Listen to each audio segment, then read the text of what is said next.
Hi there, and welcome to episode 11 of Diary of a Wayshower. And thank you for listening and tuning in.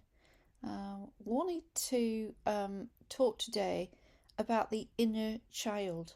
Um, we all have an inner child, and our inner child is our core self.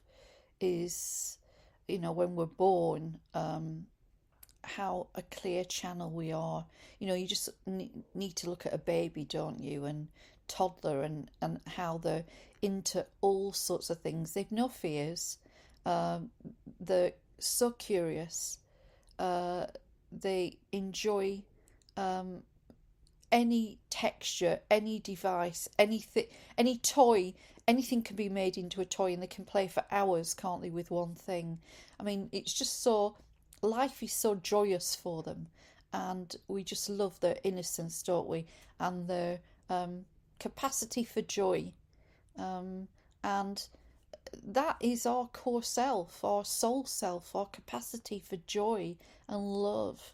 And, you know, over the years, we tend to lose that, don't we, a bit as we go through all of the experiences of childhood and society conditioning and all of the things that our parents pass on to us, good or bad, and grandparents and caregivers and school experiences. We could go on and on and on, couldn't we? And you know, the inner child is so important, and I thought I wanted to talk to you today about that. Um, Came in this morning quite strongly to me, actually, because I realised that I'd written a course. It wasn't a very big one, but I'd written a course on the inner child, and I had it on my computer. And I remembered I'd written it a few years back, probably about 4 years back, I wrote it. And I never released it. And I remembered it this morning and went to look at it, and I was reading through the stuff I'd written, and I was thinking, oh, that's quite good, like there's some good points there, and all that sort of thing. So I just thought I'd sort of talk about that, because it's important that we consider our inner childs. And I don't know if any of you have ever done that before. If you've ever thought about your inner child and how your inner child feels, and you know I can see things from a holographic um, energy field, and I can look at a person's soul, and many of us can't we? And we can see the different aspects of that soul in regards to sort of the different archetypes within that soul as well. But of course, the inner child is our core, as I said, our core self. Um, and that's where all of our soul gifts and abilities and everything that we're good at comes out as a child. And of course, for me, it's a bit different in that coming through extreme abuse and trauma, uh, fragments the inner child. And of course, for me personally, um, they target purposely to fragment the inner child, especially in ritual abuse and MK Ultra and demonic programming, because that's how they are able then to fragment this personality and then insert programming into the fragments. That's how they do it, so that the fragments don't interact with each other. So you literally, what's left of your core self will not realize that there is a fragment that is contained, which is running a program that only comes on when it's triggered. Like for me, not realizing that I had alters, or that and alters are fragments of my consciousness, energetic, everything is energy, with a program inserted to do something that I would not be conscious of doing, because your core self will not realize that you have a program running in a fragmented piece of consciousness that is then running separately from you. I suppose that's the best way I can explain it. I mean, I had 5 altars. I had a baby altar, which was it was more of really a product and fragmentation of what they did to me, basically. So that altar, I don't think was functioning at all in any way for them. I think that was a byproduct of what they did. And I don't have those anymore. In the deprogramming process, also now you're able to release altars, and that is such a an important thing for someone who suffered from something like what I have, because those altars can be very disruptive to you. It depends.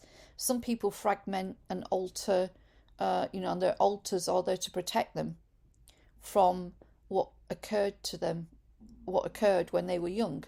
Me, it was a bit different. My altars were deliberately used for different jobs when I was being trafficked and being used against my will. So as you know, your free will is violated, and there is nothing you can do to stop it, because you're not even aware that you have alters doing things that you don't know they're doing. It's the most bizarre thing to go through, to be honest.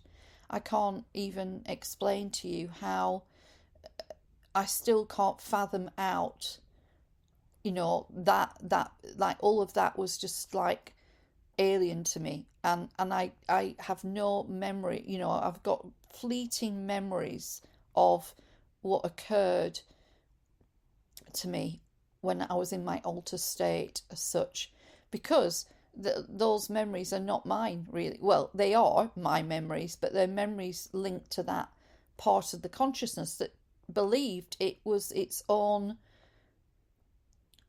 being and soul in itself. God, it's complex. I would like to speak to some more survivors of MK Ultra, actually, and mind programming that have really come up. And I'd love to talk to Kathy O'Brien because of her journey and how she's deprogrammed. I'd love to talk to her because I like to talk to someone who deprogrammed too, and how they live their lives. I think it would be helpful for me. Maybe I'll try and reach out or something, but it just it's but what is lovely, what I'll say is lovely, is that I've had clients that I've assisted to remove their altars, and their altars go, and now knowing how to do that, it's been very satisfying to see people improve dramatically after we can actually send their altars back to source. It's such a, because they are relieved of, and those altars are suffering, and we don't want them to suffer, do we? And they're just part of your consciousness, that's all. So all you're doing is sending your consciousness back to the source of all, of Mother, Father, God, and Source. So they're not going anywhere bad. They're going back to where they were created from, and they're part of you, but they're fragmented and they're suffering. So it's almost like you're sending them back to heaven. You're sending them back to somewhere amazing, and they get reabsorbed back into source and unity consciousness. And there is nothing missing from you when they go, because your consciousness is vast, and you're literally sending your altars back to your Rishi God self back again. So they're not being sent away. They're going back to your God self, which I think is a lovely thing, and uh, you know, I love to show the people how to do that, because it's so wonderful to be able to do that for people. Um, so yeah, the inner child. Um, Before I healed my inner child, um, I felt very wobbly emotionally. Um, I'm not saying at times I can't still feel wobbly emotionally, of course, especially with what's going on, and we're all sort of healing and purging, aren't we? And releasing lots of the shadow things that we buried, even from um, eons of time ago, other timelines where we are. Some of us are processing stuff from Atlantis now. I know I am. My Atlantean experiences are quite, were quite dark in aspects of the fact of the suffering that went on there for many of us and what happened to us. And I'm processing that right now. Actually, I'm going through that right now, because I've not wanted to face that, as we don't want to, do we? I've not wanted to face that, but it's interesting. It looks like I'm processing and purging that right now, which is a good thing, because of course that those wounds from Atlantis have come down, through all the other lifetimes that you've had, so, and affects the whole. So, yeah, the wobbliness of where you may have a very wounded inner child just means that you cannot manage your emotions. You haven't got enough emotional intelligence. You let your emotions run the show. Um, I'm talking about like bursts of temper, and not being able to control it, or um, just crying uncontrollably when a situation occurs and you don't know what to do with it. You are sort of panicked. You go into a panic and you can't control your emotions or yourself. That is a good indicator that you have an inner child problem. Fear of flight all the time, um, or being panicked by situations, um, uh, you know, not really being able to control your emotions. Um, that's another indicator that you could have issues with your inner child. I mean, we all have issues with our inner child. Whoever you are in the world, if you've not even had any abuse and you've led a good life as a child, there will be maybe aspects of your inner child that may have experienced something that they could not comprehend at the time, even though it might not have been that scary. But because they're still forming before the age of 6, 7, that core personality and body, they can interpret something as being very scary. And if nothing is explained to them properly or told to them, or the parent is lacking in their own emotional intelligence and cannot support the child in the correct way, then that child is going to like gouge that onto their timeline, internal timeline, and it will be an issue that they may not even know they're running as adults, but an experience shaped their response to a particular situation, which occurs in adulthood, and then they almost like replay that scar and that what happened to them as a child. So, and it's interesting that the timeline of an inner child, if something specific happened to your inner child, um, on that time, on your childhood timeline, and it was particularly frightening or was aggressive, you can actually almost like splinter a version of yourself, um, and that will hook on to that timeline event and time where it happened, the year it happened, the month it happened, the day it happened, and there will be a version of you that is sort of stuck in that childhood energy, And whenever I've worked with people to do inner child healing, they can have like 250 versions of their inner child step forwards when we start to do the inner child work. And their inner child will be um, like there'll be different versions because of different things that happened on the childhood timeline, um, which has made a negative impression. We're only looking at things that disempower you and scare you and limit you. There are many things I'm sure that children have experienced in a very amazing way and positive way that, of course, expand the child, expand yourself, and give you good skills in your adulthood. Um, and that's fantastic. But we're talking about stuff that affects your inner child in a negative way.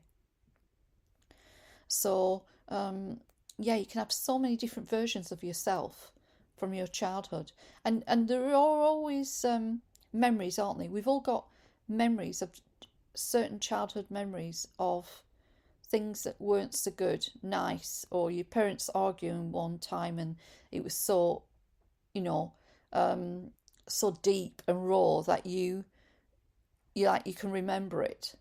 Or you're sat on the stairs with your brothers and sisters, and your mum and dad are having a humdinger of a fight upstairs, and you can hear doors banging and da da da, or and you just don't, you're worried what's happening to them.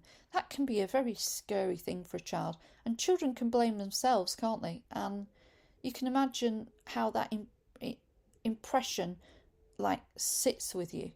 Um, so we can all remember, I would have thought, an odd memory from childhood where our parents were arguing, or whether we felt scared or out of control, or whatever. And for me, it's a bit weird because my memories have been altered and tampered with so much. I cannot trust now my childhood memories, and I did have some. Uh, so I'm a little bit like it's a bit weird. I do have some childhood memories and more negative childhood memories that weren't recovered, so to speak, due to the abuse. They were already there. Um, so I've got them. Um, but yeah, but the inner child is so important. So, and it's learning, if you weren't parented right, and we can all say that, can't we? And I'm a parent now, so I could only parent um, to the level that I was competent at the time I brought my two boys up. And looking back now, of course, I was level-headed on some things, and I was competent in some ways. Of course, I was, but there would be other ways that I wasn't, and I'm sure the effect of the abuse on me uh, affected my parenting. Of course, it did. It would have done. Um, I what I do what I do sort of be I am very grateful for is the fact I woke up when my children were still young. They were teenagers, but I woke up, and that is like I'm so grateful I did, because I remember my boy saying to me that I came across so much more peaceful after 2009 when I woke up. So, because I was meditating, I was really trying to work on myself and getting more comfortable with myself. And I think my parenting improved as soon as I woke up, because I was able to manage my emotions a lot more, and able to um, start to gain some inner peace that I so badly needed. So I think, and I'm grateful that I had an influence on them, probably at the right time as well. Um, you know, for them starting to grow up as teenage boys, as you can imagine. So I'm glad about that. And they got their influence of meditating from me, and I like that both of them are very open and are believers, and are not subject to the programming that goes on out there, and they're both unvaccinated, uh, both their choice, and I love that. Like, so I can be very grateful that I woke up in time to have a positive influence on them in that way. So that's something to be grateful for that. Um, but yeah, the inner child, it's about parenting yourself from how you didn't get parented. So, I have to be my own father and I have to be my own mother. And the father has to be the one who protects you. And so, me being my own father, uh, protecting myself, having boundaries, knowing when to tell someone to back off or don't disrespect me or whatever that means. Um, and I didn't have a lot of that. I didn't have any example of a father that would do that. He literally, sacrificed me. So I, learning to love myself and learning to parent myself the way I should have been parented, which I'm still learning to this day. Getting better at it, I'll tell you that. I'm getting better at it. And also mothering myself. And what does a mother do? A mother loves her child unconditionally. So learning to love myself unconditionally, and oh my goodness me, that's a hard one, isn't it? Do you find that?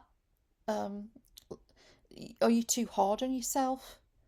Um, oh wow, I'm a Virgo as well, so um, I can be very hard on myself, self-critical, um, and very much want to tell myself I'm not doing good enough.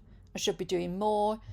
That's a typical Virgo thing anyway, but also that is from the wounded inner child.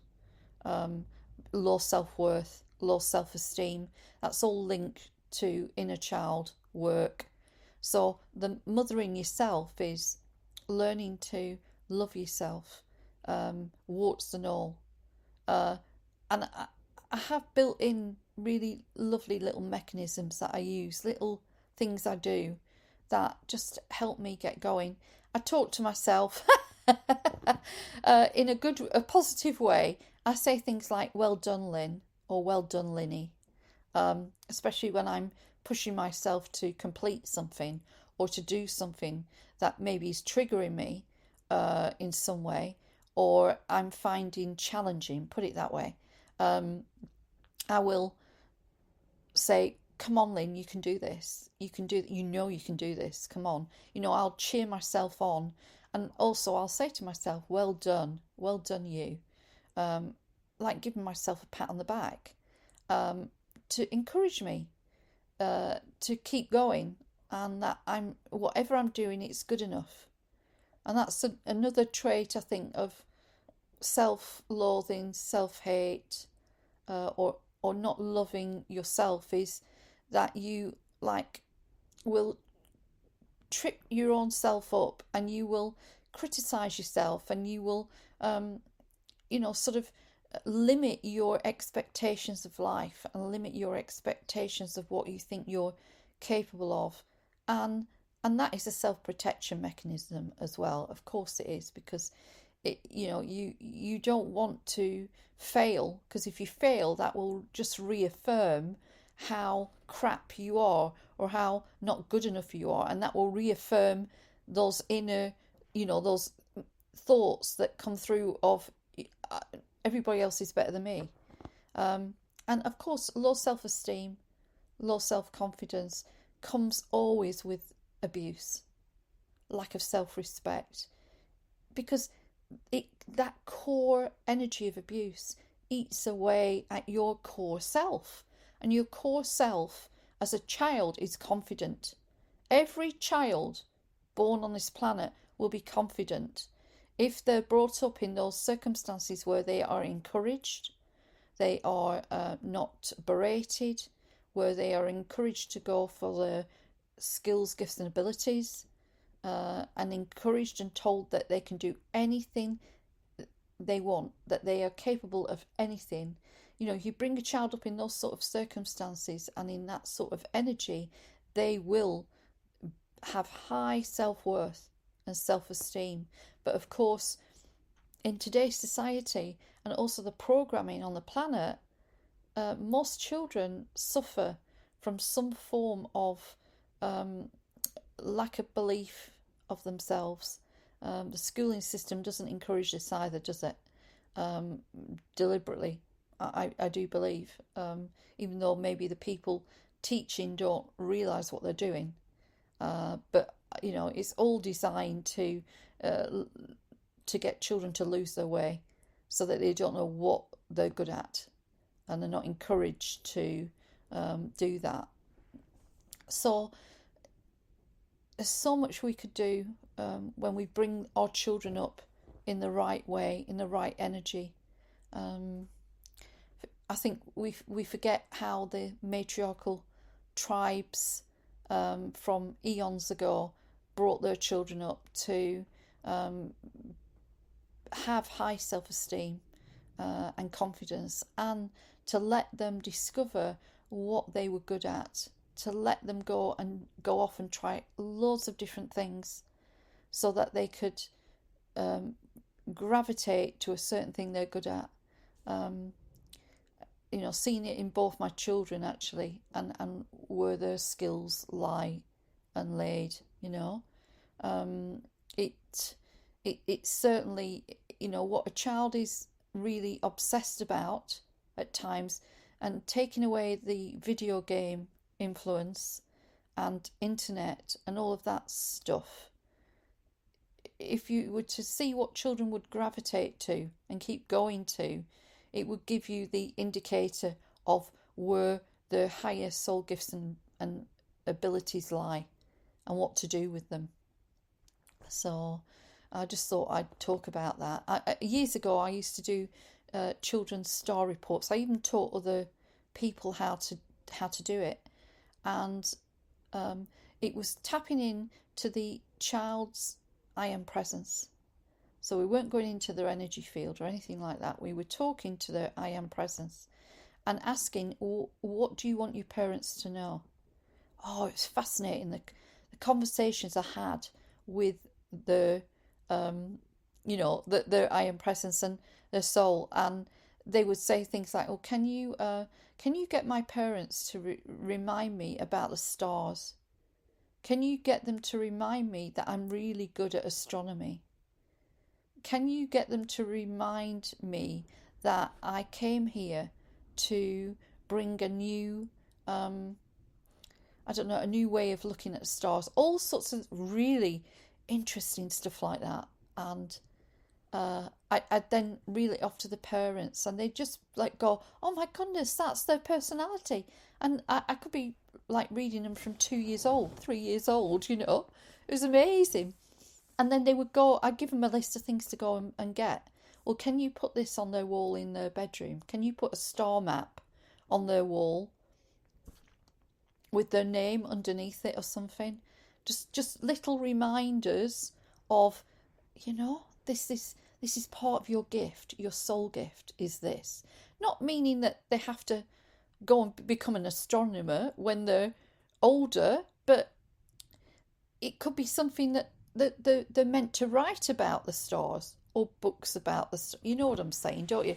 Or they could maybe become an astrologer or whatever. But I think that was, you know, a lovely thing to do, and we did that, you know, in other eons of time. That's what we used to do. We used to tap into the soul of the child before they arrived, so that we knew who was coming and what they would need to be the best and biggest that they could be, and fulfill the blueprint of why they came here in the first place. And so many of us have been taken off our blueprint. You know, that's why I'm so keen on talking about blueprints of why you came here. Why did you come here? What did you come to do? Yeah, what are you good at? Because you, like anything, if you find what you're good at, your confidence grows anyway, and your self-worth does, doesn't it? And that's what, in my personal experience, that's what I've experienced. As I found out that I could write, and I could teach, and I could bring, and I'm a good healer, then that builds your confidence and self-esteem up, because you realize that you are good at something and you're meant to be good at that because you've always been good at it. It's part of who you are on a soul level, and that grows confidence in you, doesn't it? And then you want to do more of it, and you get better at it the more you do it, and that does grow your self-confidence and self-esteem, and that's a wonderful thing. And that's why children should be encouraged to do what they want to do when they're good at something, because it builds confidence and self-esteem. So there you go. So this is all about children, isn't it? And inner child's. And as I say, it was the theme that came up last few days for me anyway. And I thought it was great to talk about it. And I hope I'm just getting you to think about your own childhoods, and like, what were you good at when you were a child? If you can remember.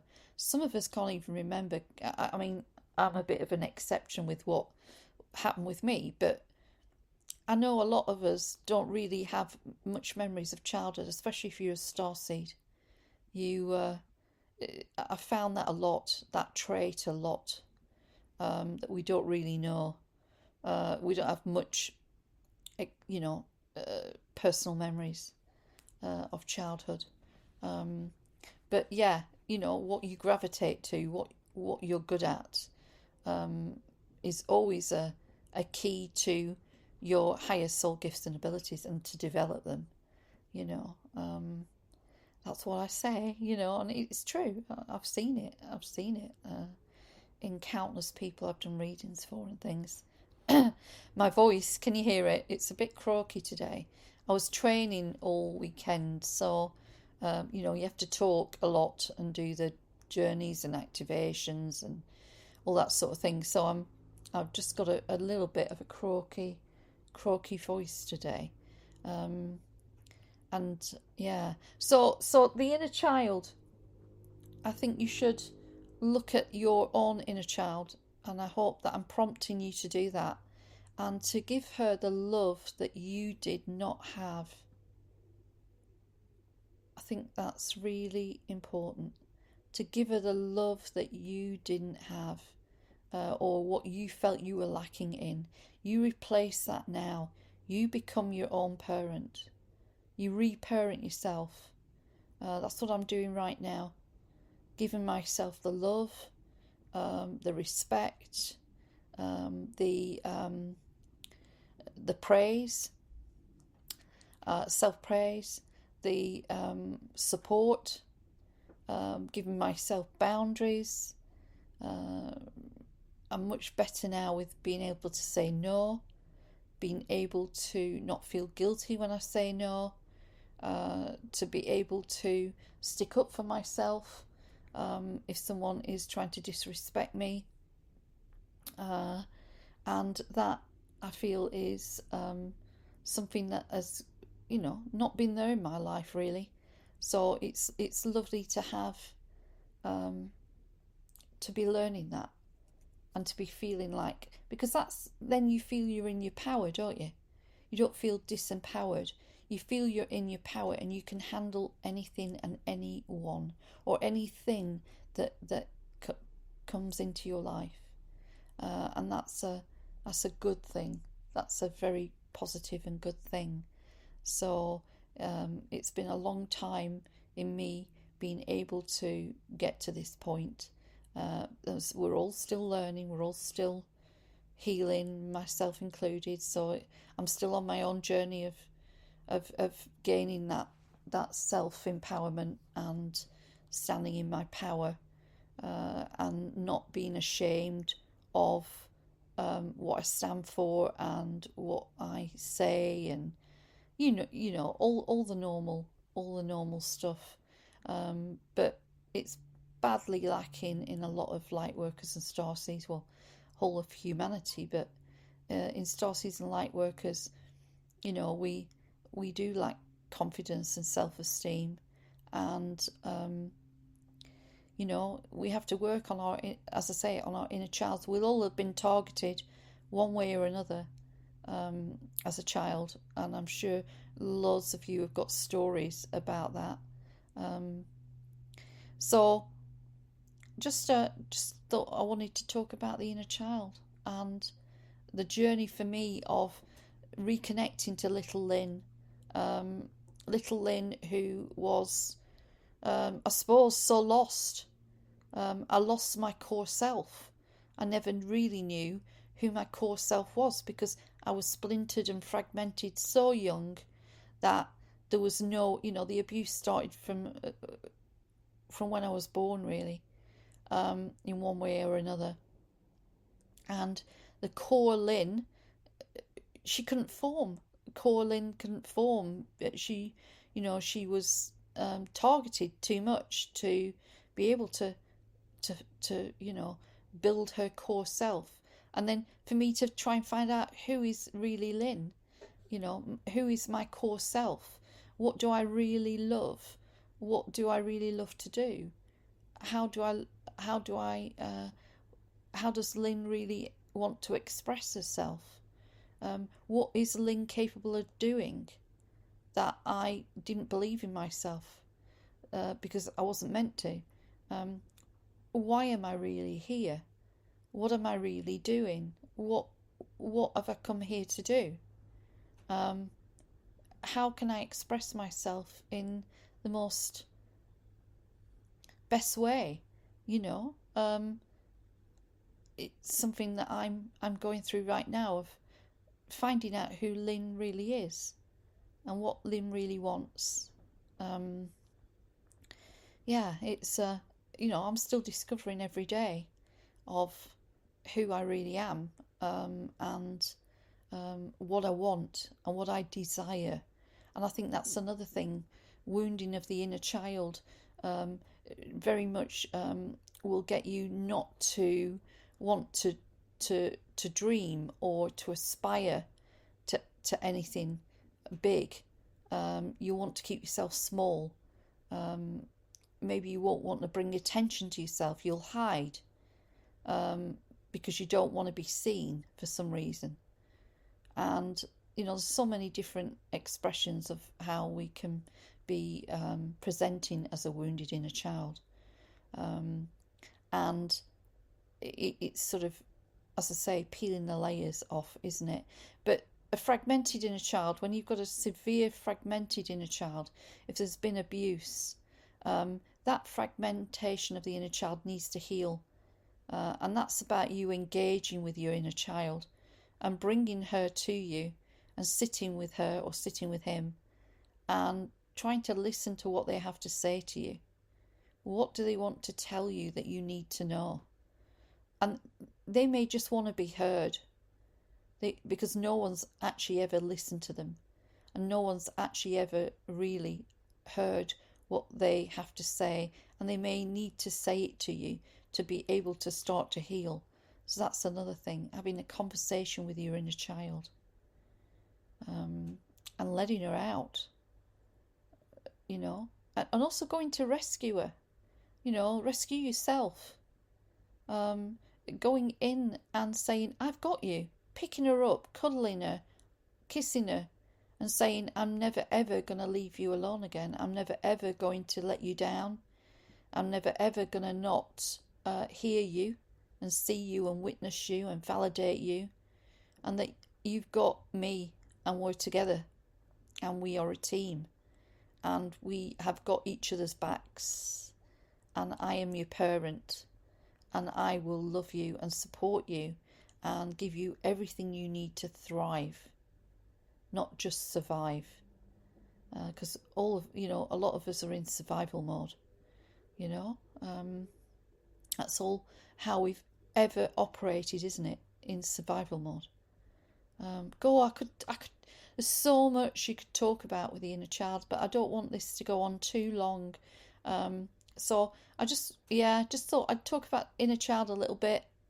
That's, I've done lots of work with my inner child, and Because my inner child was fragmented so profoundly.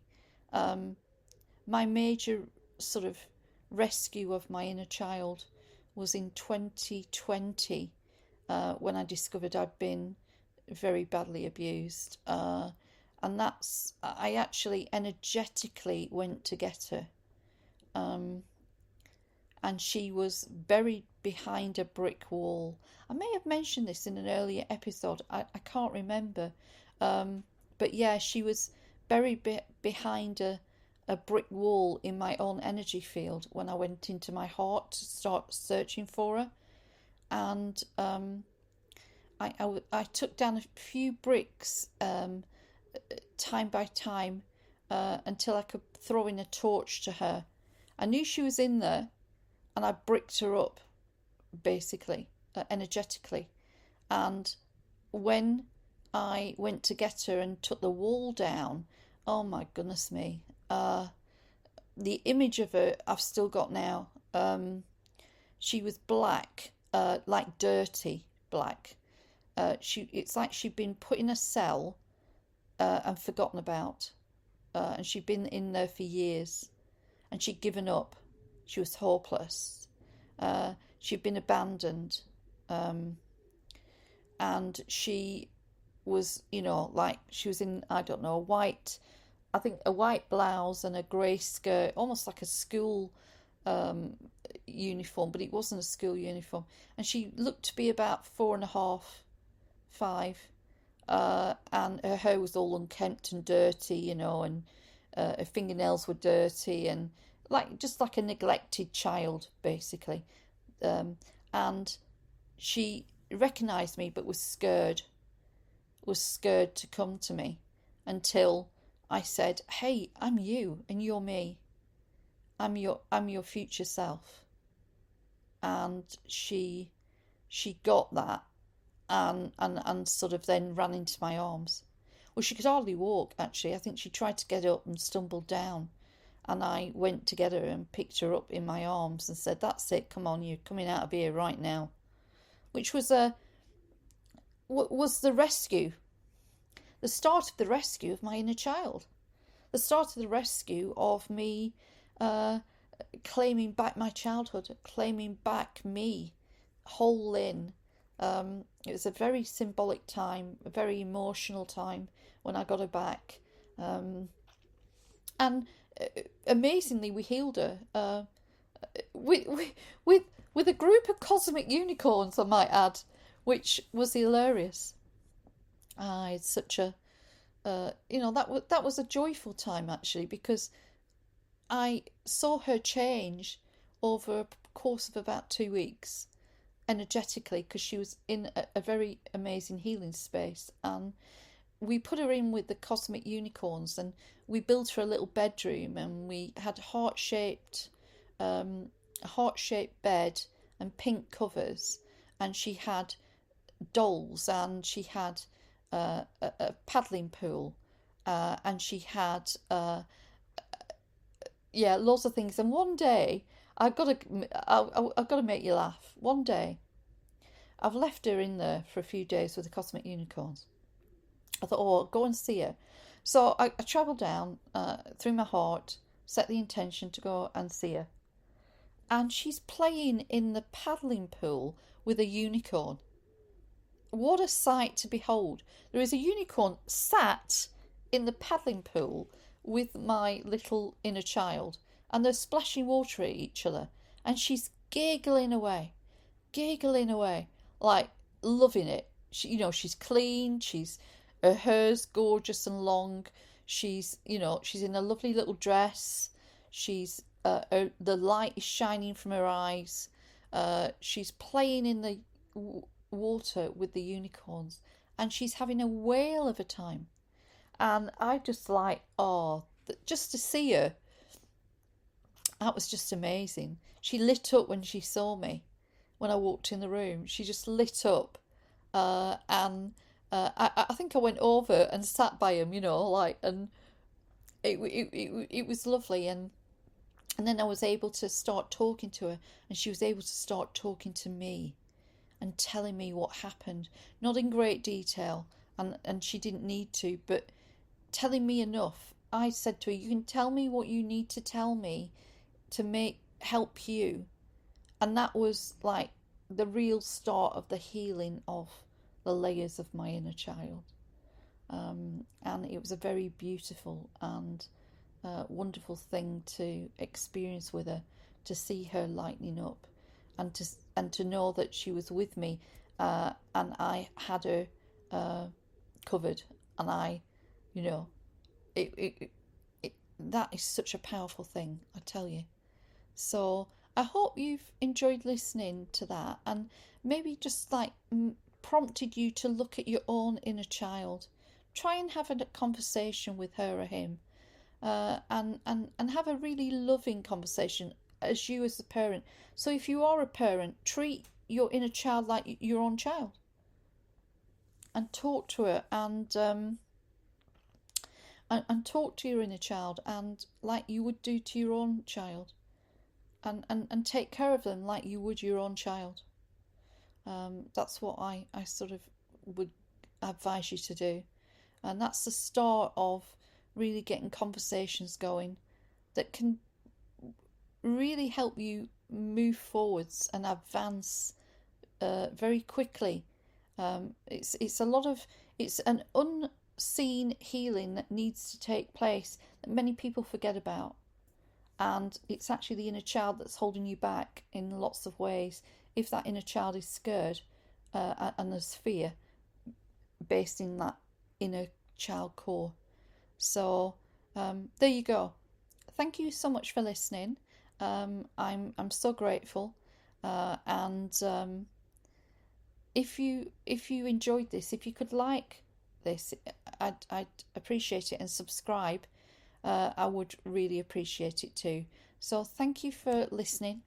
Till next time, have a great week, and I hope you've been enjoying the weather. The weather's been glorious where I am.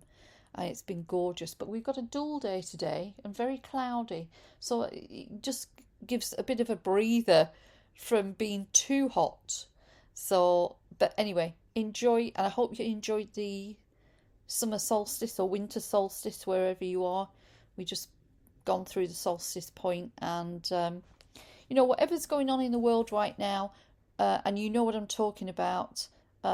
It's drama llama. There's a pantomime show being produced right now, and don't buy into it.